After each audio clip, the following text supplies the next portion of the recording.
Hello and अस्सलाम वालेकुम, welcome back to my channel.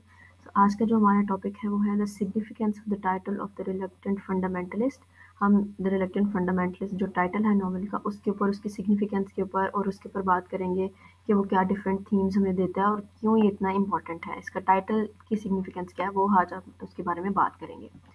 So, the title "The Reluctant Fundamentalist" holds significant meaning within the context of the novel. कि different meanings as a title ये आगे जाके convey करता है novel के अंदर, तो उसकी हम few interpretations के बारे में आज बात करेंगे। सबसे पहली है ambivalence and conflicting loyalties. The term fundamentalist typically refers to a person who adheres strictly to a set of beliefs or principles. Fundamentalist हम उस शख्स को कहते हैं जो कि एक स्पेसिफिक पैटर्न और एक सेट ऑफ बिलीव्स होते हैं, उसके प्रिंसिपल्स होते हैं जिनके ऊपर वो स्ट्रिक्टली उनको मानता है, उनसे हटने की कोशिश नहीं करता है, उसके ऊपर जम के खड़ा होता है। In the novel the title suggests that Changiz, the protagonist, is reluctant to fully embrace or embody the fundamentalist ideologies associated with his culture and religious background। कि इसके अंदर ये दिखाया गया है कि वो एक्चुअली फंडामेंटलिस्ट होता नहीं है, मतलब अपने अनकॉन्शियस में वो था। एट द एंड इस बात पे जाके पता चलता है, जो फिर उसके साथ एक्सपीरियंसेस होते हैं वो फिर इस चीज़ को समझ लेता है, लेकिन फिर भी वो दोनों तरफ ही फंडामेंटलिस्ट नहीं होता, वो बिल्कुल दरमियान में खड़ा है। कभी वो अमेरिका की तरफ फंडामेंटलिस्ट होना अपना शो करता है, कभी पाकिस्तान की तरफ। तो इसमें वो दिखाया गया कि कैसे उसकी फंडामेंटलिस्ट जो आइडियोलॉजीज हैं, कैसे वो कल्चर और रिलीजियस बैकग्राउंड के साथ एसोसिएटेड हैं।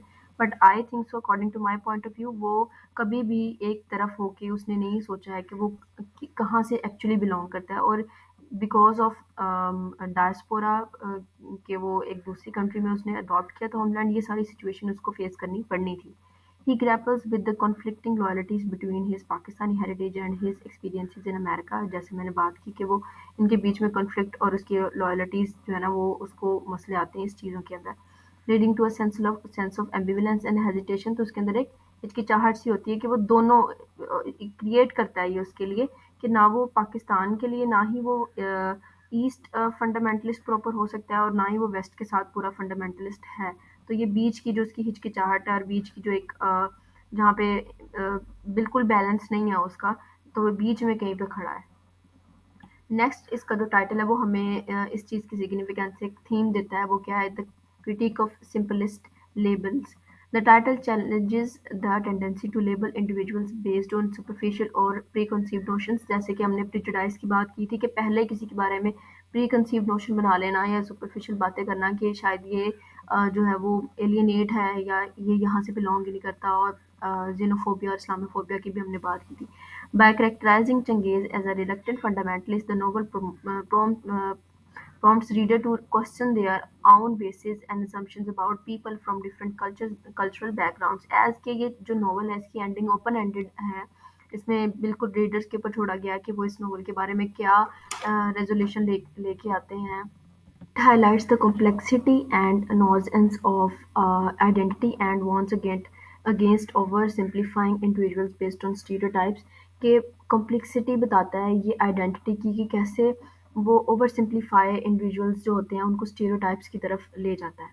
नेक्स्ट अगर हम बात करें तो जो एक और बहुत इम्पोर्टेंट सिग्निफिकेंस है इस टाइटल की, जो कि हमें एक थीम देती है, exploration of identity and belonging.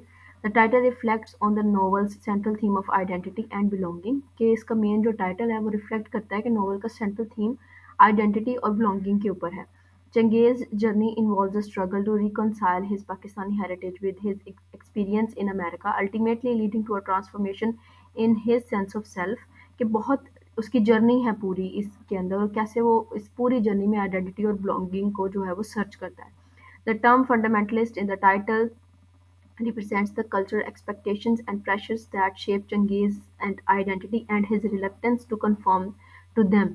कि कैसे जो फंडामेंटलिस्ट इस टाइटल के अंदर जो लफ्ज़ है वो ये बताता है कि कि कैसे जो उसे कल्चरल एक्सपेक्टेशंस रखी जा रही थी, कि वो अमेरिका में आके रहना शुरू हो गया, और फिर कैसे वो रिलक्टेंट था अपनी आइडेंटिटी के साथ उनको कन्फर्म करने में, क्योंकि वो तो पाकिस्तान से बिलोंग करता था, उसकी उसकी सेट ऑफ वैल्यूज़ डिफरेंट थी, उसकी आइडेंटिटी डिफरेंट थी।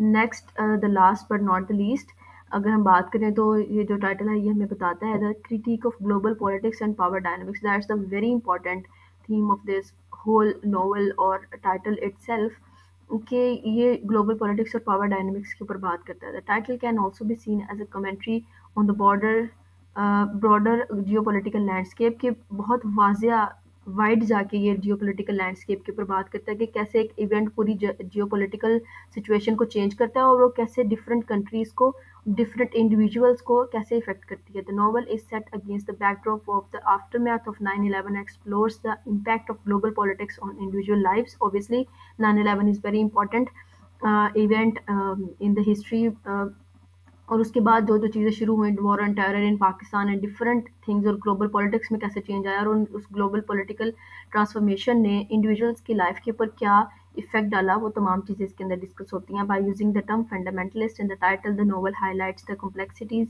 and consequences of the fundamentalist ideologies and changes readers to consider the role of power dynamics and shaping personal narratives. Obviously ये सारी तमाम चीज़ें उसके बारे में बताती हैं।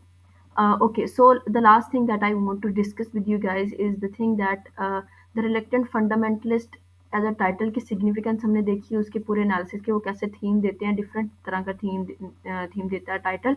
लेकिन हमने जो एक बात नहीं की वो एक ये थी कि रिलक्टेंट का मतलब होता है जो हिचकिचाता है थोड़ा, और फंडामेंटलिस्ट के जिसकी खास बुनियादें होती हैं, खास प्रिंसिपल्स होते हैं, सेट ऑफ बिलीव्स होते हैं, वो एक ऐसे बंदे को कहते हैं। सो ये डिफरेंट दोनों लफ्ज़ों को भी बयान करना आपके लिए ज़रूरी था, आपको बताने के लिए ज़रूरी था।